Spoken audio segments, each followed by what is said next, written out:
primo sopralluogo, è la prima volta che mette piede qui, perché?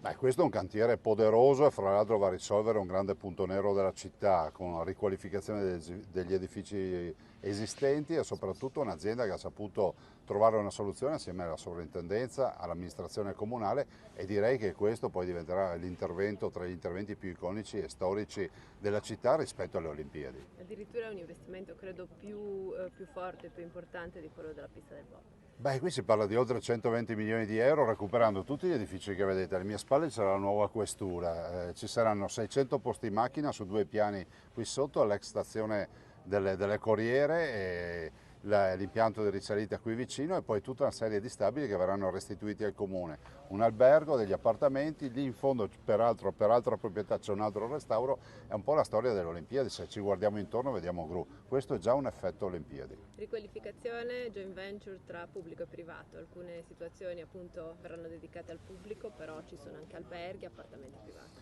Ma guardi, queste sono scelte urbanistiche che ha fatto l'amministrazione comunale, che io assolutamente condivido perché poi l'amministrazione è riuscita a recuperare tutti questi vecchi stabili, portandone a casa stabili ristrutturati, utilizzabili, porta a casa parcheggi e direi che è una bella operazione anche per essere riuscita a risolvere quello che poi era un punto nero nevralgico della città. Presidente, lei è passato per Cancia di Borca di Cadore stamattina, cosa ha visto? Ma guardi, io le dico che noi siamo in apprensione per questa vicenda di Cancia, della frana di Borca. Eh, Incontrerò il sindaco, nel senso che abbiamo in animo di vederci in settimana. Non è una frana che gestiamo noi come regione, però è pur vero che i problemi del territorio sono problemi di tutti. È una frana importante, questa colata diciamo, di detriti, si parla di oltre 50.000 metri cubi, è forse una delle quattro più importanti che c'è stata fino ad ora. E diciamo che le opere previsionali che hanno realizzato, che sono state realizzate, hanno evitato il peggio, perché se non ci fossero stati i vasconi, i cassoni, chiamateli come volete, e le briglie, evidentemente lì sarebbe andata molto peggio, già andata male. Pomeriggio di Cadore cade l'ultima via della variante alla 51 di Alemagna. Beh sì, voglio anche ricordare che risalendo dall'Alemagna io capisco che a tutti viene da dire quanti cantieri, ma questo è l'effetto Olimpiadi, cerchiamo di capire che finite le pulizie pasquali arriva anche Pasqua in casa.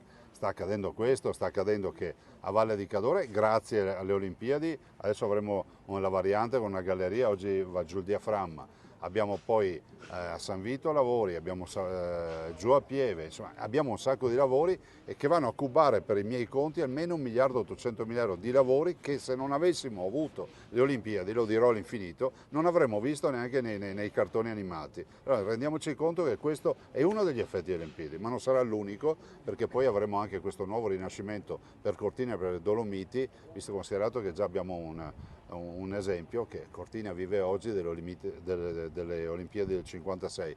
Io spero che dopo 70 anni qualcuno si ricordi di dire, dopo il 2026, che stanno ancora vivendo delle Olimpiadi del 2026. Questo stesso cantiere dove siamo, è un cantiere dovuto alle Olimpiadi o veniva fatto lo stesso? Ma guardi, io penso che sia logico che tutti i cantieri che vediamo questo cantiere, ne vediamo laggiù in fondo che fuori dal cantiere è un albergo, dietro alle sue spalle c'è un altro cantiere e ancora gru. Questi cantieri nascono, partono motivati dal fatto che sono le Olimpiadi. Questo è l'effetto che si voleva e l'effetto che portiamo a casa. Capisco che qualcuno dà fastidio le gru, a me danno più fastidio gli edifici obsoleti che cadono a pezzi e nessuno li restaura. Presidente, in ultimo, ma non per importanza, l'Italia e dunque anche la Regione è impegnata anche sul fronte adesso della guerra, quindi di Israele e anche dell'attacco dell'America.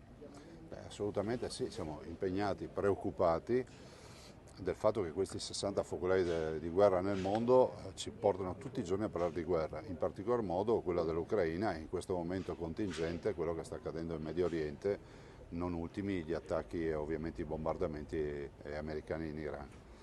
Siamo preoccupati, io spero che si passi dalle bombe alla diplomazia e si chiuda questa partita. Cito ormai in maniera estenuante Hemingway, in ogni mia intervista Hemingway diceva che la guerra è il luogo nel quale gli uomini peggiori mandano a morire gli uomini migliori. Io partirei da qui.